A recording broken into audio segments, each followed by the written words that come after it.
Ano, Win? Naka-ready na? Marami-rami tayong... Asaan yung ano? Yung pinahiram ko ng dalawang coverall ko na puti. Asaan na? Asaan na yun? Sinusuot mo, ginamit mo? Yung isa, asaan na yun? Asaan yung coverall na puti? Ha? Walang labahan yan. Once a week yan, walang labahan. Oh, kasi ganyan kayo sa barko. Pag ano, akala ninyo lang. Kita yung coverall ko, 2 months na yan, walang laba-laba yan. Tama ba, ano, Junjun? Hindi nakakamatay yung ano yan, amoy. Makakasama kayo ng Indiano. Di ba mga Saudi boy? Sino yung mga Saudi boy? Oh, ayos ba, Parsan? Indiano na mga amoy. Mga, oh, melon amoy. Oh, buhay pa rin yan, buhay pa rin. So, ibig sabihin, proven na hindi nakakamatay yung walang paligo. Di ba? Wala yan. Kahit kano kabaho yan, basta may dollar ka sa bulsa mo, ay sigurado. So, babatiin muna natin pala yung ano natin, mga viewer, subscriber. So, kahapon, mayroon na tayong nagtapos na 4. Pauwi na sila. Tapos, may bago tayo, si Kinkin. Tapos, yung kasama ninyo, mayroon pa yatang habol sa Mandi daw. Tapos, mayroon tayong darating mamaya, yung, iwan ko, saan galing yun? Miss Oria tayo. Nandito na siguro sa Butuan eh. Kasi kahapon minisage ko, nandito daw sila sa Butuan eh. So yun palang nabanggit ni Sir Fred na electrode. So ang gawin natin, Sir Fred, Japanese style na tayo. Kasi paulit-ulit tayo eh. Sa Japan kasi, bibigyan ka ng halimbawa 30 electrode. Yung 30 electrode buds, kukolektahin sa iyo yan, titingnan yan. Bakit kaya? Bakit? Para masigurado siya kung talaga nagamit mo ng ayos. Yan, very good. Dahil yung mga bugoy-bugoy ng mga Pinoy doon, tinatapon man sa dagat yung welding rod para makapagpahinga ka agad. So, ganyan lang kaiksi. So, ngayon, halimbawa, bigay ng 10 electrode, Sir Fred. Oh, 10 pieces. So, titingnan din yung electrode buds. Kasi tatapunin yung mahaba pa ka, ano, ganyan. Alam niyo ba kung saan ako nag-umpisa? Ganyan ka maiksi na welding rod, dinadampot ko yan sa talyer. Iniipon ko yan, yun ang pinagpraktisan ko. Kaya galit ako sa inyo pag magtapon kayo ng electrodes. Kasi yung ganyan ka, ano, makabili pa kayo ng 5 kilong bigas. Ganyan kahaba. Magkano isang ispat ngayon? 25 pesos. O, di ba? Minimum ba? Minimum ng ano sa talyer. Isang ispat lang yan, 25 pesos. Tapos dito, tatapon nyo lang. Ay, hindi. So, yun na yung ano natin, Sir Fred. Oh? Pag magbigay ng electrode, dyan, dalhin yung lata dyan, may lata.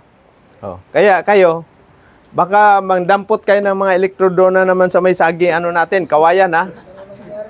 Oh. Kasi ganun din kayo sa barko, akala nyo lang, may factory kayo doon sa ano. Kahit hindi kayo bumibili ng mga materials, consumables, ingatan ninyo. Kasi pagdating doon sa barko, ganun din ang gagawin ninyo. Hindi yung magtapon kayo ng materialis. Kasi imagine niyo nandyan kayo sa gitna ng laot, hindi mo alam kung kailan yung malalaking trabaho.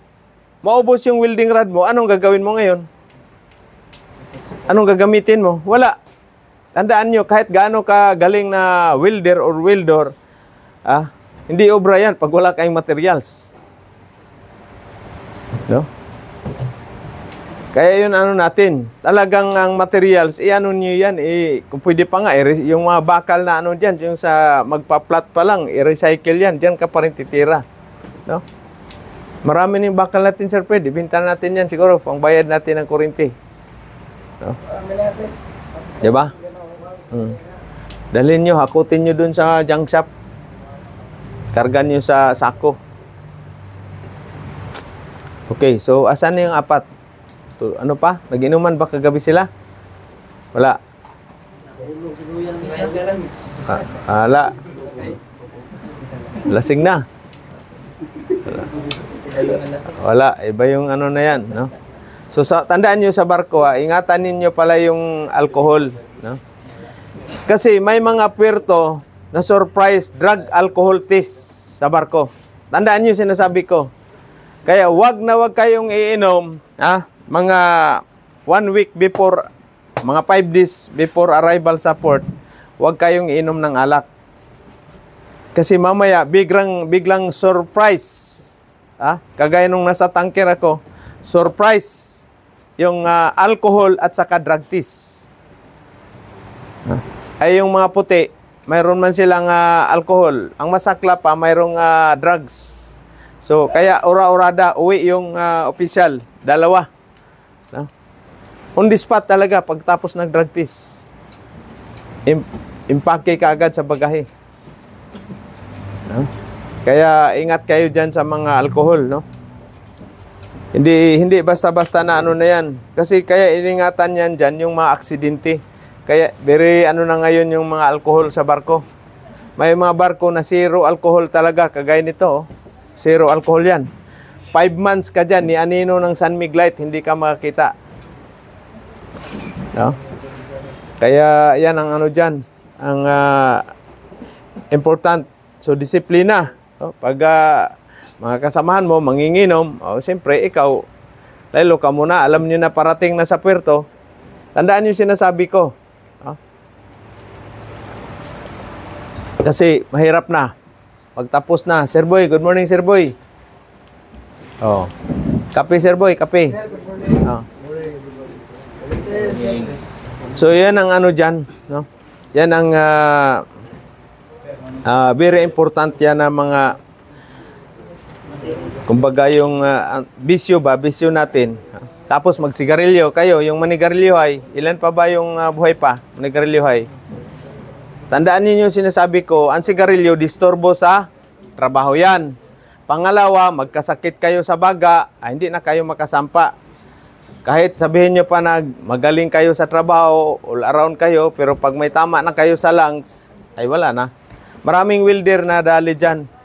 Sigarilyo plus usok ng 6011, 7018, RIP ka agad. Sagdagdagan mo pa ng fumes epic mo doon sa tanker. Wala na. Kaya ingatan ninyo yung health ninyo sa barko. Healthy option. No? Tapos kailangan inom kayo palagi ng water. Kailangan 8 glass a day. Lalo na sa barko, mainit, magdala kayo ng tumbler. Ito, ganyan ang mga tumbler na Sir Pido. Kasi ganun din kayo sa barko, magdala rin kayo ng tumbler sa sarili ninyo. Hindi yung puro bottled water kasi basura yan. Yan ang nakakasira sa ating environment. No? Huwag kayo magtapon ng mga basura din sa dagat. Kaya kukuha kayo ng marpol. Doon yung malalaman yung mga tawag nito, epekto ng garbage at saka yung mga oil. No? Wag kayong magtapon. Si Peter pa naman minsan utusan na magfabricate ng modified ng line papunta doon sa overboard pipe. No?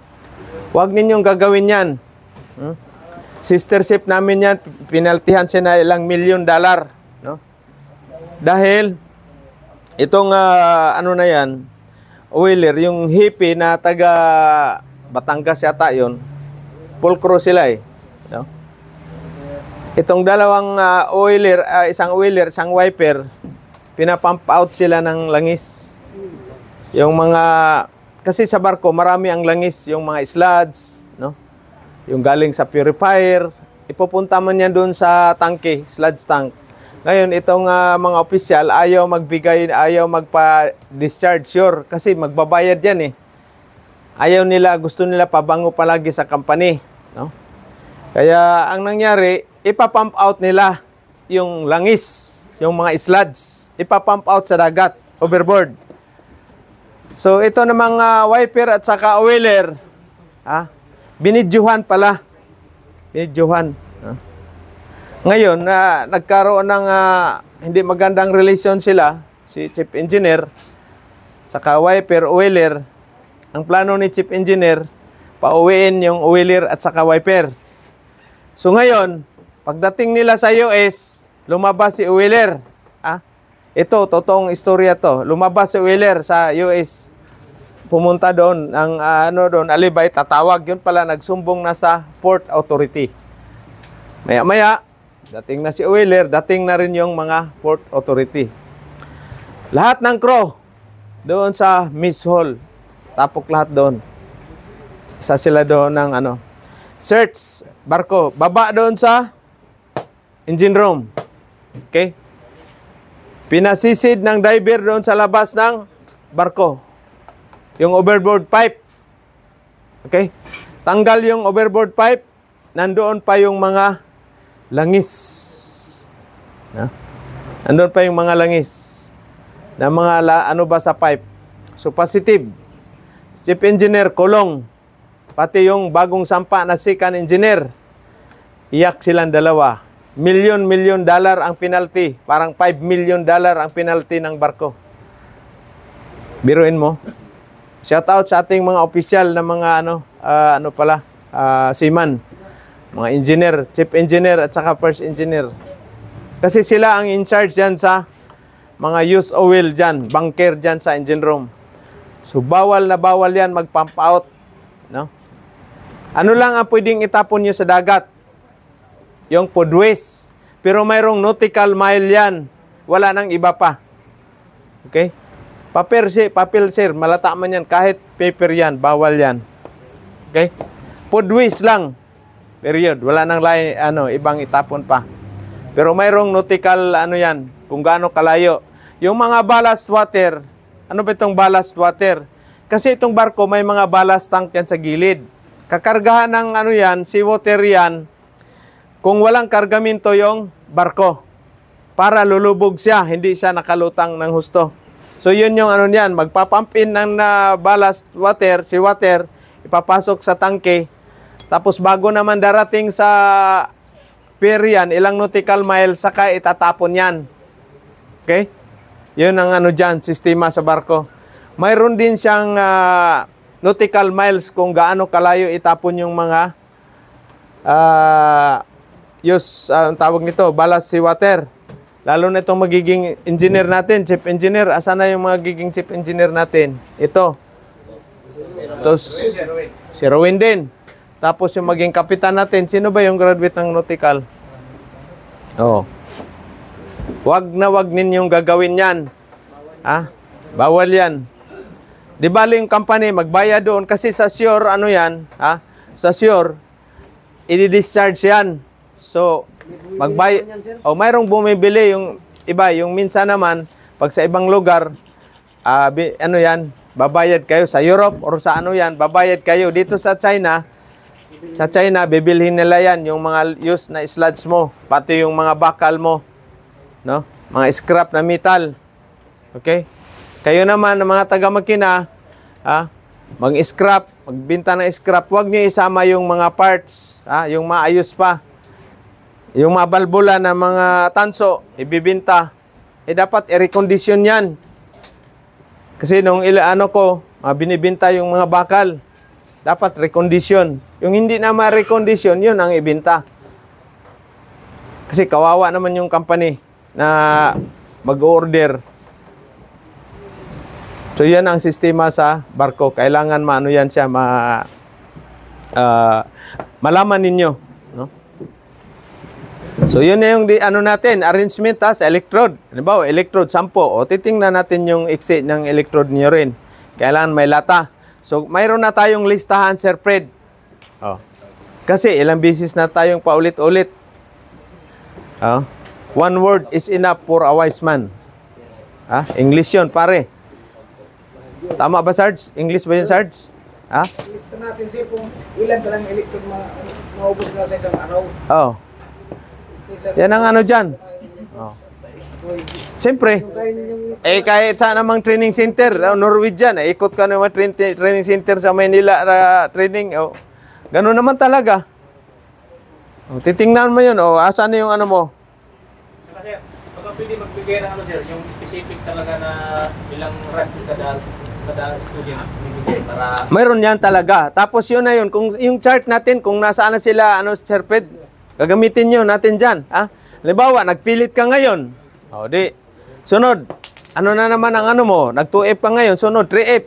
Para walang maliban itong mga, diretso na to, kaagad sila sa pipe.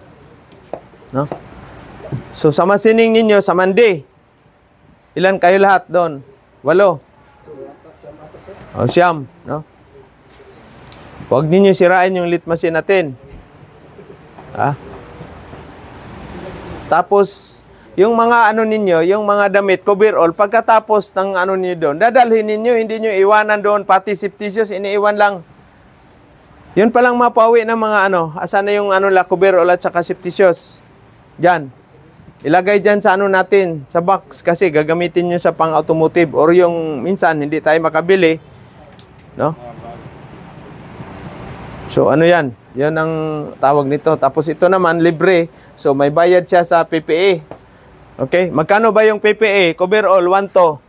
Okay? Para at least alam niyo septisius, 1 to. Okay?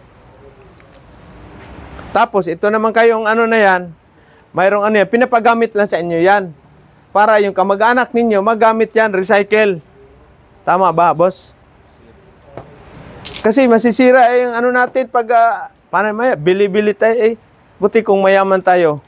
Eh kahit mayaman tayo, kasi kailangan na recycle.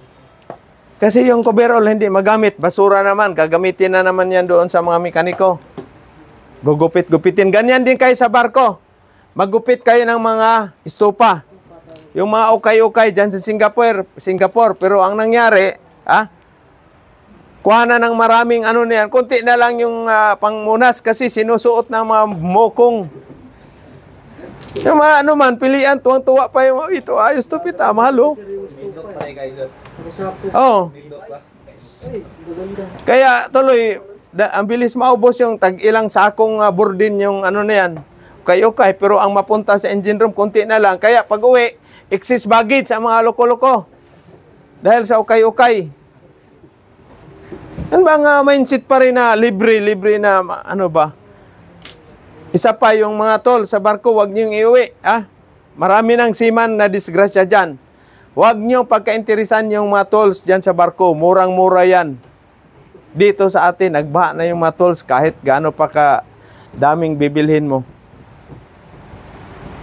Kasi may ganyan. Inuwi yung adjustable rinse. Inuwi yung tinidor at saka kutsilyo. Eh pagsampa dito, itong nakakaya ba? Pagsampa, wala pang x-ray sa heliport. Kaya ang bagahe dyan, 10 kilos lang. 10 kilos lang yung bagahe allowed. Kasi masasakay man kayong chopper. Pagsampa nila, wala pang x-ray. Pag uwi nila ngayon, after 5 months, mayroon ng x-ray doon. Pag papasok ka, galing ka sa barko, mayroon ng x-ray. Huli ang mga kutsilyo at saka nagtaka ako bakit nawawala yung adjustable ko na nawawala. Yun pala, inuuwi ng mga mukong. O di, birin mo $2,400 yung sahod ninyo. Pinagpalit ninyo doon sa adjustable at saka yung kutsilyo na stainless. Kutsara na stainless. Wag na wag ninyong gagawin yan. Kung ano yung pagsampa mo yung ilang kilo yung bagahe mo, dapat mas magaan pa. Kasi yung mga damit nyo, mga niyan, itapon nyo, mga brief na butas-butas na, itapon nyo na yan. Turnover nyo yan sa bagong papalit na Peter. Oo nga, halimbawa, sampa ka ngayon, 10 t-shirt, 12 medyas, 12 brief, pantalon mo naman, ilang pantalon mo? 4 na pantalon, 2 shirt pan. Siyempre, punit-punit na yan, di itapon mo na yan. Palitan mo na yan ng pagdating mo sa Maynila. Palitan mo na ng yan. Ralph Lauren at saka Lacoste. Di ba? Ngayon, ang pantalon ninyo is Wrangler or Levi's. Ay, ano ba yan? Pag sima na kayo, siyempre, bili na kayo ng Ralph Lauren at saka Diesel at saka Marlboro. Di na kaya yung Louis Vuitton boss. Hindi kaya yan. DC lang at saka yung Marlboro at saka kaya nyo yan. Lacoste. Siyempre, pang-flight ninyo yan. Di ba? Or pwede panligaw din sa mga binata. Di ba? Hindi yung pagsampa nyo doon, kapiranggot lang laman sa malita, pag uwi, mayroon pang 2 karton na cartonite. Kasi yan yung trademark ni Seaman eh. Maggawa ng karton, pipinturahan ng gray, tapos daming scotch tape. Ukay-ukay ang laman, at saka yung sabon na Lux, at saka yung Dove. Inuuwi man yan kasi sa barko, bibigyan ka sa isang buwan, bibigyan ka ng 2 or 3 sabon. Di mo maubos yan kahit araw-araw ka pa maligo. Ay sa akin nga, budget ko, 1 piraso, 1 buwan, 1 sabon lang. Minsan, abot pa ng 1 kalahati. Once a day lang maligo. Ay buti kong 5 times a day ka maligo. Kaya yan isang magpabigat, yung sabon, yung Lux at saka yung Dab. Huwag niyo nang yan. Huwag niyo kasi pag uwi mo, yun pampasalubong. Mumurahin ka sa kapitbahay mo, mga kamag-anak mo. Kasi magkukwento, ay ano lang naman, libre man yan sa barko. O di, mumurahin kanila, nagpabigay ka, pasalubong, pero libre lang pala yun doon sa barko.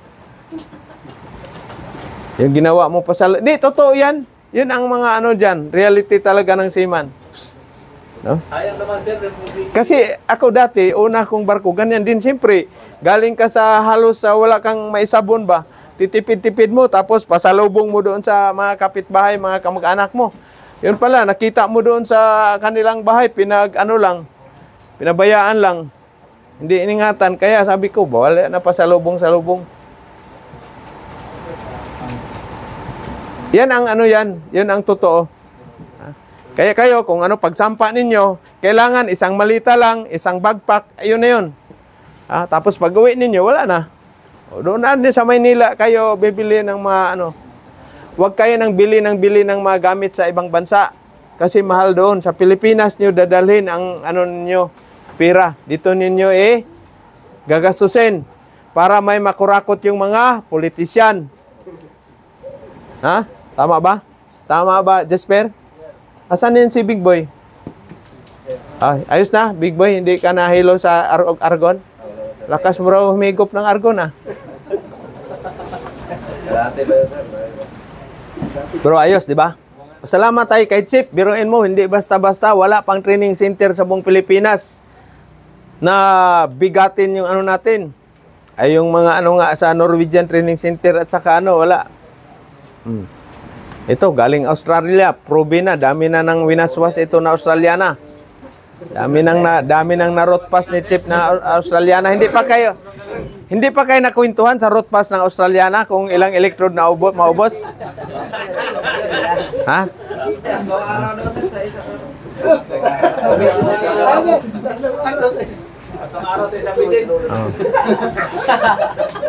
Kaya ako, nung nasa Australia kami, sa totoo lang, kung hindi ako nakapagtayo ng talyer, nasa Australia ako ngayon. Kasi yung mga Australiano kong kasama, sila ang tutulong sa akin. Sila ang tutulong. Naalala niyo sa video ko may Australian dito na pumupunta? Si Sir Andrew. Shout out Sir Andrew Living. No? Sila sana. Siyempre, nagtayo man ako ng talyer. Wala. Dito. Akala ko nung pag-retire ko, Sir Fred, ayos na yung hindi na ako ma-stress. Lalo pa lang na-stress. Lalo. Pero at least, marami akong mabigyan ng tulong. Sir Boy, ayos na? Mo, wanto? Cylinder red? So, yun ang dyan. Yun ang tawag nito. Important. Maraming magagaling na mga welder sa buong Pilipinas. Pero ang problema, wala silang kapasidad magturo. Maraming mga galing, mga mechanical, mga pa dyan, mga niya. Pero anong kapasidad nila magturo? Wala. At saka yung iba, madamot sa kaalaman. Kaya kayo, pag tapos ng ninyo, pag retiro niyo, huwag niyong ipagdamot yung kaalaman ninyo. Kasi hindi niyo madadala yan dan kay Senyor Pedro. Share ninyo rin. Share. Isa pa, ito. Si-share mo na. Dito ka muna, sir. Sandali ito, sir. Kayo yung veterano na, yung mahusay na kayo. Marami na kayo na hinang. Ang gawin nyo lang sa sarili nyo, lagi kayo humble. O huwag kayo mayayabang. May mga mayayabang na welder, pero huwag nyo silang gayahin. Dahil hindi yun maganda sa kuhan. Ayun lang, sir. Okay na, sir. Tama na. Okay na? Yun, sinishare ko lang sa kanya, sir. Yung mga Australian na road pass, hindi mo na i-share mo na. Secret sa kanila. Out of Off the record na lang tayo, off the record. Secretary yung sir. Sa baba, mamaya break time. Thank you, sir. Asyo, Ramos, no? Thank you po, sir.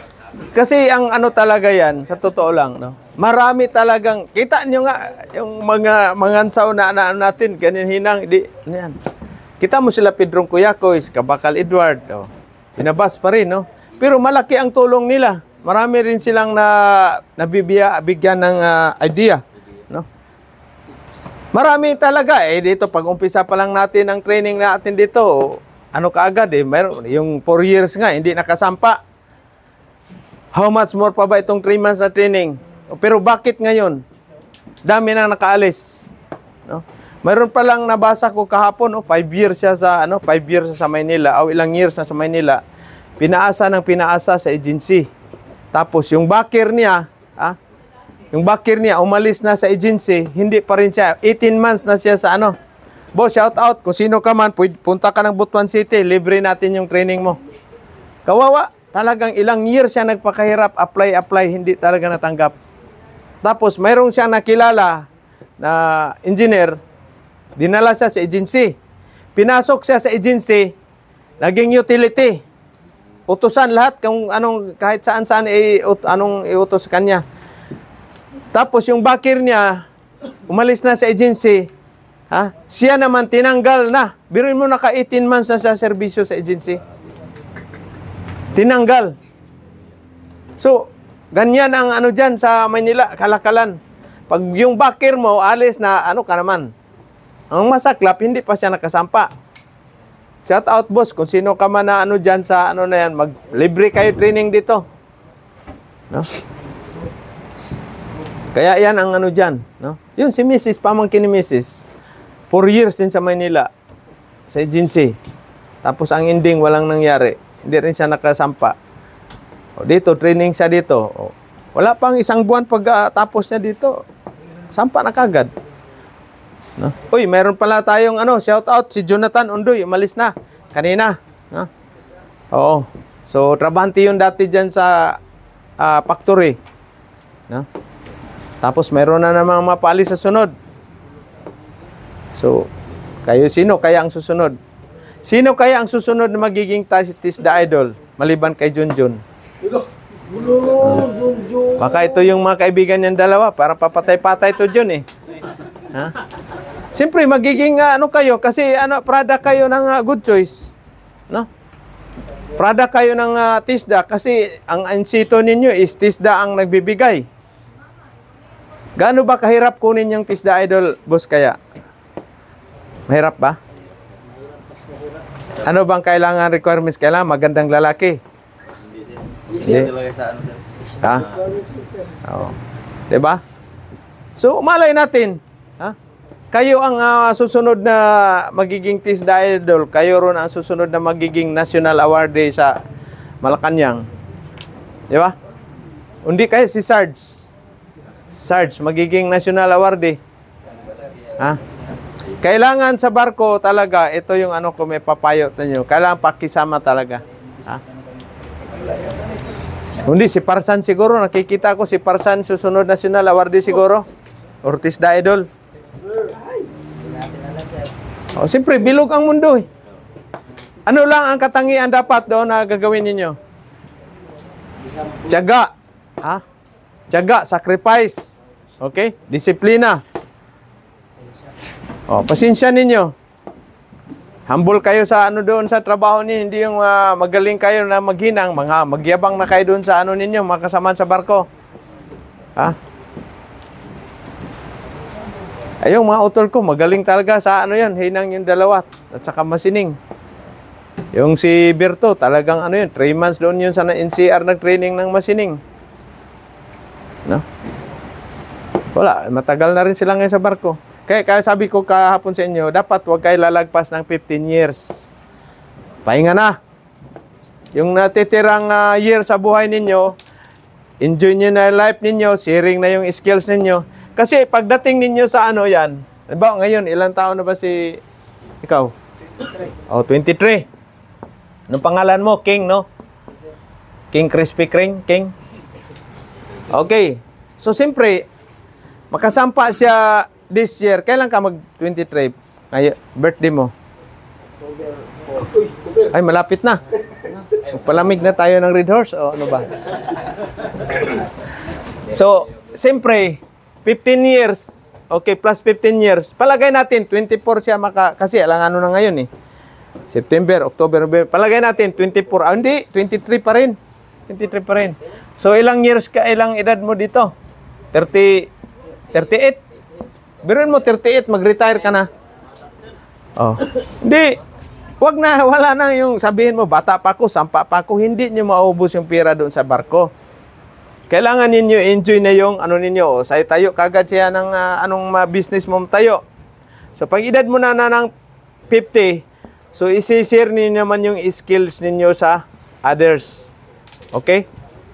O pagdating ka na ng 60, ano nang gagawin mo King? 60. Ganon ka na lang, ganon, sabong. Sugarol. Magkano ba yung ganyan? 50 mil yan? 5,000 ganyan.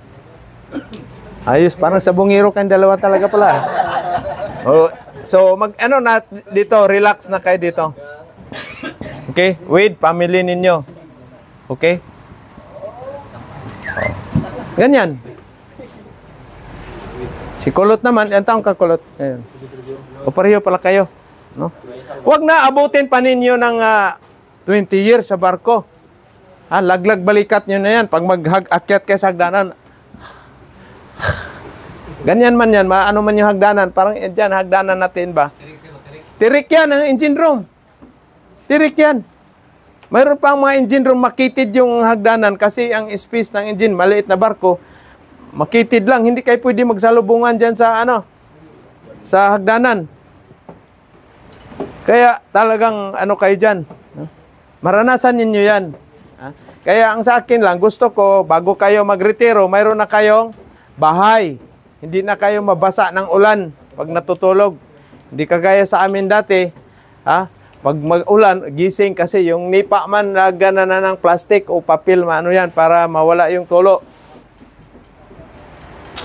Hala, hirap ng buhay talaga, Sarge. Hala, hanggang ngayon, hirap pa rin, Sarge. Laban lang. Puso yan. O anong balita doon sa nag-treasure shout out sa nag-treasure sa compound ni Kibuloy? Wala pa rin. Papatay-patay, hindi pa rin nakuha ng Yamashita treasure. Yamashita treasure yun eh. Kinuan sir, tinira na sila ng mga mga Kibuloy. Kaso. Oh. Yung mukha rin ni Tori parang treasure hunter eh. Kunwari tibok ng palaka, yung pala treasure. Treasure yan. Maniwala kayo sa akin, treasure yan. Kasi yung ginamit nila, yung tawag nito, yung gold scanner, yung ano ba nun? Proton elect yun eh. Proton elect. Oh, gold detector. Proton elect yun. Yung may monitor. Oh, pahiram nyo sa akin yung ano ninyo, mga pulis, yung scanner. Kasi hindi ko pa rin nakuha yung treasure ko doon sa bundok. Pag makuha ko yung treasure doon, Sir Fred, lahat na mag-training libre, Sir Fred. Pero hindi na kayo. Bayad na kayo eh. Mamalik na sir, mamalik yung training sir. Mamalik, babalikan nila, baka si Ma'am Nia. Hiramin natin yung dyan, yung proton elect ng mga pulis din sa scanner. Papatay-patay. Biruin mo, ginakhammer yung ilang days na sila ngayon doon? 13 days, 14 days na sila. Guhukay doon malalim na eh. Tapos, pa ni Tori yun, ayaw, sabi niya, daw, wala nang hukay. Klarong-klaro. Tapos yung mga naghukay doon, mga miniro yun, iba siguro doon, mga priso siguro, pinasuot lang ng mga pulis. Ay mukhang adik yung mga naghukay eh. Oh, kita mo sabi ko hindi naman to mga to. Kasi yung pulis na yan, talagang yung katawan, di ba? Yung mukha, medyo maliban dahil sa pulis na bangag din.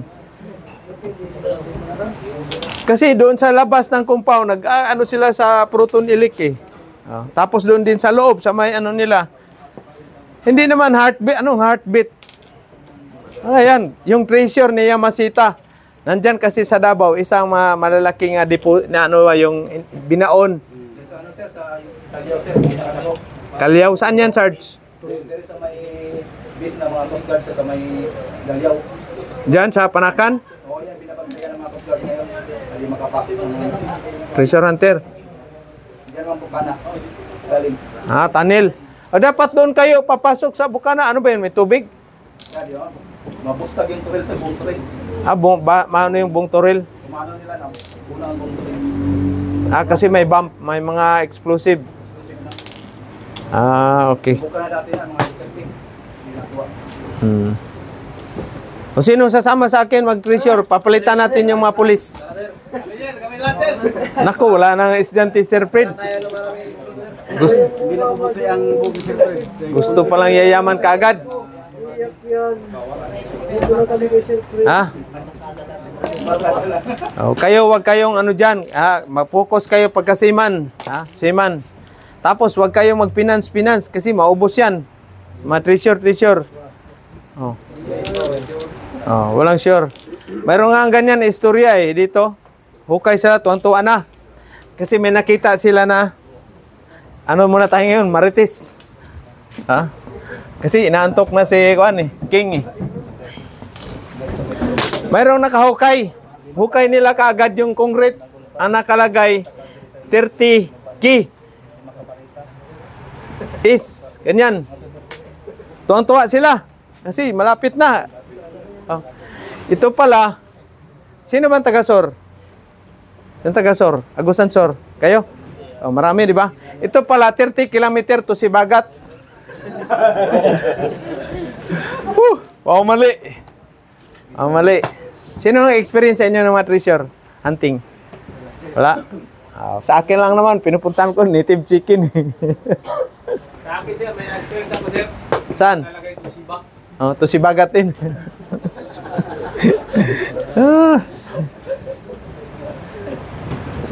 Ilang minutes na ba yan dyan? Shout out sa ating mga viewer, subscriber. Wala tayo palang sa Manila, Luzon. At saka Cebu, marami kasing nag-inquire. Wala tayo, baka sino yung taga Manila? Si Sarge lang doon at saka yung isa. Makapag-tayo ng training center. Wala. Hindi basta-basta. Tayo ng training center. Kailangan handa kayo sa stress. Handa kayo sa stress.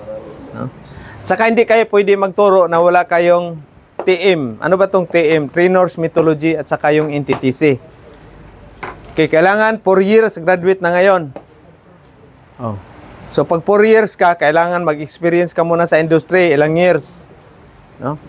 Kaya mahirap na magturo. Okay? So yan yung qualification bago kayo magturo sa welding or ano man na sa TISDA. Shout out pala TISDA Caraga sa ating bagong Sir Jun Sunico. Welcome back to Caraga, Sir Jun. So kilala tayo dito sa TISDA Caraga sa siyempre idol. Okay ba sa Big Boy? Okay ba? Yan mga dyan. Yan. Ay pag magkipag-rival kayo sa akin ay kumbaga sa billiard plus 20 kayo. Sino magaling sa billiard? Okay.